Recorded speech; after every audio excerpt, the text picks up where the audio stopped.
To minimize the risk of stray current interference between a 72-inch steel pipe and a 12 kV duct bank, several factors and standards should be considered. NACE International Standard RP0169-2013 recommends a minimum separation distance of 3 feet between buried pipelines and electrical cables operating at 10 kV or higher. This recommendation is based on the assumption that the cable is operating under normal conditions and that the pipeline is properly protected with a cathodic protection system. IEEE Standard 81-2012 provides guidelines for grounding of industrial and commercial power systems. It recommends a minimum separation distance of 1 foot between buried electrical cables and pipelines to reduce the risk of capacitive coupling. The actual separation distance required may vary depending on several factors. Firstly, the voltage level of the duct bank. Secondly, the current carried by the duct bank. Thirdly, the type and condition of the pipeline coating. Fourthly, the presence and effectiveness of cathodic protection on the pipeline. Fifthly, the soil conditions. Based on the above standards and considerations, a recommended minimum separation distance of 3 feet should be maintained between the 72-inch steel pipe and the 12 kV duct bank. This distance provides a reasonable margin of safety to mitigate the potential for stray current interference and ensure the integrity of the pipeline. In addition to separation distance, proper grounding and bonding of both the duct bank and the pipeline can further reduce the risk of stray currents. Regular monitoring of the pipeline's cathodic protection system is crucial to ensure its continued effectiveness. If the pipeline is located in an area with particularly high levels of electrical interference, additional mitigation measures may be necessary, such as increased separation distance or the installation of shielded cables. Stray current interference can lead to corrosion of the pipeline, potentially causing leaks or failures. Maintaining an adequate separation distance helps to reduce the electromagnetic field coupling between the duct bank and the pipeline, minimizing the flow of stray currents. Cathodic protection systems are designed to counteract the effects of corrosion by applying a protective current to the pipeline. Regular monitoring ensures that the system is functioning properly and providing adequate protection. Grounding and bonding provide a low-resistance path for stray currents to return to their source, reducing the potential for these currents to flow through the pipeline. Shielded cables can further reduce electromagnetic field coupling, particularly in areas with high levels of electrical interference. Soil conditions can also affect the flow of stray currents, with more conductive soils increasing the risk of interference. When evaluating the appropriate separation distance, it is essential to consider all of these factors and to consult with qualified engineers and corrosion specialists. In cases where the minimum separation distance cannot be achieved, alternative mitigation measures should be implemented to ensure the continued integrity of the pipeline. These measures may include the use of insulating joints, increased cathodic protection, or the installation of a stray current drainage system. Insulating joints are used to electrically isolate sections of the pipeline, preventing the flow of stray currents. A stray current drainage system provides a low-resistance path for stray currents to return to their source, reducing the potential for corrosion. It is also important to ensure that all electrical equipment in the vicinity of the pipeline is properly grounded and bonded. This includes transformers, switchgear, and other electrical enclosures. Improper grounding can create stray current paths that can lead to corrosion of the pipeline. Regular inspections should be conducted to identify and address any potential sources of stray current interference. These inspections should include visual inspections, electrical testing, and soil resistivity measurements. Electrical testing can be used to identify areas where stray currents are flowing in the pipeline. Soil resistivity measurements can be used to assess the corrosivity of the soil and to determine the effectiveness of cathodic protection. Findings of these inspections should be documented and used to develop a mitigation plan. The mitigation plan should address any identified sources of stray current interference and should include measures to reduce the risk of corrosion. The plan should also include a schedule for regular monitoring and maintenance. In addition to the measures outlined above, it is also important to consider the potential for induced alternating current corrosion. Induced alternating current corrosion can occur when a pipeline is located in close proximity to a high-voltage alternating current power line. The alternating current power line can induce a voltage on the pipeline, which can then cause corrosion. To mitigate the risk of induced alternating current corrosion, it is important to maintain an adequate separation distance between the pipeline and the power line. The separation distance required will depend on the voltage of the power line and the characteristics of the soil. In some cases, it may be necessary to install a grounding system to mitigate the effects of induced alternating current. The grounding system should be designed to provide a low resistance path for the induced alternating current to return to its source. It is also important to ensure that the pipeline coating is in good condition. A damaged coating can increase the risk of induced alternating current corrosion. Regular inspection should be conducted to identify and repair any damage to the coating. The principles of electromagnetic induction play a significant role in understanding straight current interference. When an alternating current flows through the duct bank cables, it generates a magnetic field. This magnetic field can induce a voltage in the nearby steel pipe if it's within the field's influence. The magnitude of the induced voltage depends on several factors, including the current in the cable, the frequency of the current, the distance between the cable and the pipe, and the electrical conductivity of the surrounding soil. The induced voltage can drive current through the pipe, particularly if there are differences in electrical potential along the pipe's length or if the pipe's coating has imperfections. This current flow can lead to corrosion at the point where the current leaves the pipe to return to the source. The severity of corrosion is directly related to the magnitude of the stray current.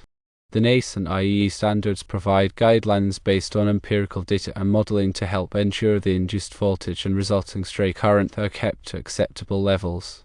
Cathodic protection is a crucial element in mitigating stray current corrosion. The cathodic protection system works by making the entire pipeline cathodic, or negatively charged, relative to its surroundings. This is achieved by introducing an external anode, which corrodes sacrificially instead of the pipeline. The cathodic protection current counteracts the effects of the stray current, preventing the pipeline from corroding. The effectiveness of a cathodic protection system relies on careful design, installation, and regular monitoring. The system must be designed to provide adequate current distribution along the pipeline and to compensate for variations in soil resistivity and coating condition. Monitoring the cathodic protection system involves measuring the pipe-to-soil potential at various points along the pipeline. These measurements indicate whether the pipeline is adequately protected. If the potential is not within the specified range, adjustments to the cathodic protection system may be necessary.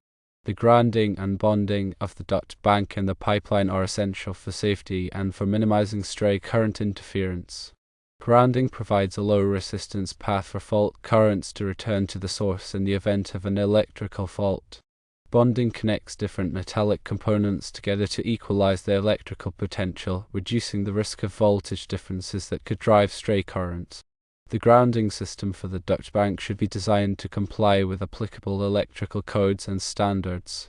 The pipeline should be bonded to the grounding system to ensure that it is at the same electrical potential as the surrounding earth. Regular inspection should be conducted to verify the integrity of the grounding and bonding system. The selection of materials for the pipeline and the duct bank also plays a role in minimizing stray current interference. Materials with high electrical resistivity can reduce the flow of stray currents. The type and quality of the pipeline coating are also important. A well-applied, high-quality coating can provide a barrier against corrosion and reduce the amount of current required for cathodic protection. The coating should be resistant to damage from soil, moisture, and temperature variations. Regular inspections should be conducted to identify and repair any damage to the coating. In addition to the factors discussed above, it is also important to consider the potential for interference from other underground metallic structures. These structures may include other pipelines, cables, and grounding systems. The presence of these structures can affect the flow of stray currents and the effectiveness of cathodic protection. A comprehensive stray current survey should be conducted to identify any potential sources of interference. The survey should include measurements of soil resistivity, pipe-to-soil potential, and current flow. The results of the survey should be used to develop a mitigation plan that addresses any identified sources of interference. The mitigation plan may include the installation of insulating joints, the modification of cathodic protection systems, or the relocation of underground structures. The design, installation, and maintenance of a pipeline in close proximity to a high-voltage duct bank require careful planning and execution. It is essential to consult with qualified engineers and corrosion specialists to ensure that all potential risks are identified and mitigated. The cost of corrosion can be significant, both in terms of direct repair costs and in terms of potential environmental damage. By taking appropriate measures to prevent stray current interference, it is possible to protect the integrity of the pipeline and to minimize the risk of corrosion.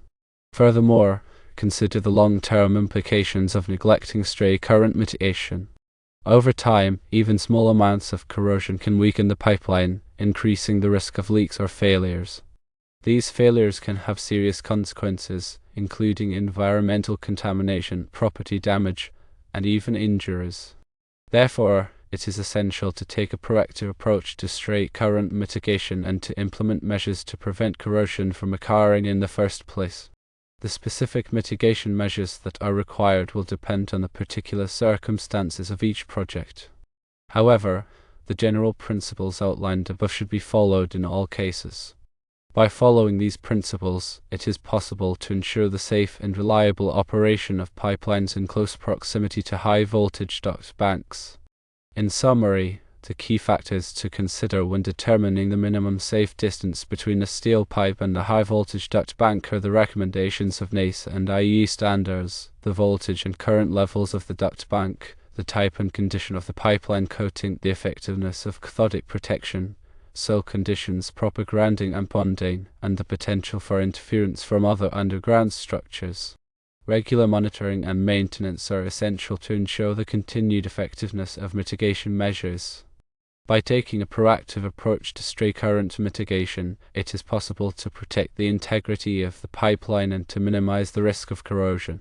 The implementation of a robust Geographic Information System, or GIS, can be highly beneficial in managing and mitigating stray current risks associated with buried pipelines near electrical infrastructure. A GIS allows for the integration of various data layers, including pipeline location, duct bank location, soil resistivity, cathodic protection system details, and other relevant information. This integrated view enables engineers and technicians to visualize the spatial relationships between these elements, facilitating a more comprehensive understanding of potential stray current pathways. With a GIS, it becomes easier to identify areas where pipelines and duct banks are in close proximity, where soil conditions are conducive to stray current propagation, or where cathodic protection systems may be inadequate. This information can then be used to prioritize inspections, allocate resources effectively, and implement targeted mitigation measures. Furthermore, a GIS can be used to track the performance of cathodic protection systems over time, identify trends, and predict potential corrosion hotspots. By analyzing historical data on pipe-to-soil potentials, current outputs, and other relevant parameters, it is possible to proactively address corrosion issues before they escalate. In addition to its analytical capabilities, a GIS can also serve as a central repository for all relevant documentation related to stray current mitigation, including survey reports, inspection records, maintenance logs, and engineering drawings. This centralized repository ensures that all stakeholders have access to the most up-to-date information, facilitating better communication and collaboration. The benefits of using a GIS for stray current mitigation extend beyond individual projects. By aggregating data from multiple projects and pipelines, it is possible to identify regional trends and develop best practices for stray current management. This can lead to more effective and efficient mitigation strategies, reducing the overall risk of corrosion and improving the long-term reliability of pipeline infrastructure. Furthermore, a GIS can be used to support regulatory compliance efforts. By providing a clear and auditable record of all mitigation activities, it becomes easier to demonstrate compliance with applicable regulations and standards. The implementation of a GIS for stray current mitigation requires a significant investment in software, hardware, and training. However, the long-term benefits of improved risk management, reduced corrosion costs, and enhanced regulatory compliance can far outweigh the initial investment.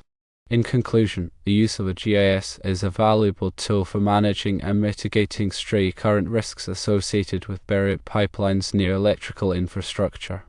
By integrating various data layers, providing analytical capabilities, and serving as a central repository for documentation, a GIS can help to improve the effectiveness and efficiency of stray current mitigation efforts. Furthermore, the continuous monitoring of cathodic protection systems is paramount for ensuring the long-term integrity of pipelines. Regular inspections coupled with data analysis allow for the identification of any deviations from optimal performance and enable timely corrective actions. These actions may include adjusting the output of rectifiers, repairing or replacing anodes, or modifying the grounding system. The frequency of monitoring should be based on the risk assessment and the operating environment of the pipeline. In areas with high levels of electrical interference or corrosive soils, more frequent monitoring may be necessary. The data collected during monitoring should be carefully analyzed and compared to historical trends. This analysis can help to identify potential problems before they become serious. For example, a sudden drop in pipe-to-soil potential may indicate a coating failure or a problem with the cathodic protection system. A detailed investigation should be conducted to determine the cause of the problem and to implement corrective actions. In addition to regular monitoring, it is also important to conduct periodic stray current surveys. These surveys can help to identify any previously undetected sources of stray current interference. The survey should include measurements of soil resistivity, pipe-to-soil potential, and current flow. The results of the survey should be used to update the risk assessment and to refine the mitigation plan. The stray current mitigation plan should be a living document that is regularly reviewed and updated. The plan should reflect the latest information on the pipeline, the electrical environment, and the mitigation measures that are in place. The plan should also include a schedule for regular monitoring, maintenance, and inspections. All personnel involved in the design, installation, operation, and maintenance of the pipeline should be familiar with the stray current mitigation plan. Training should be provided to ensure that personnel understand the risks of stray current interference and the measures that are in place to mitigate those risks. Training should also cover the proper use of monitoring equipment and the procedures for reporting potential problems. By implementing a comprehensive stray current mitigation program, it is possible to protect the integrity of pipelines and to minimize the risk of corrosion. This program should include a thorough risk assessment, a well-designed mitigation plan, regular monitoring and maintenance, and ongoing training for all personnel. The cost of corrosion can be significant, but the cost of preventing corrosion is far less.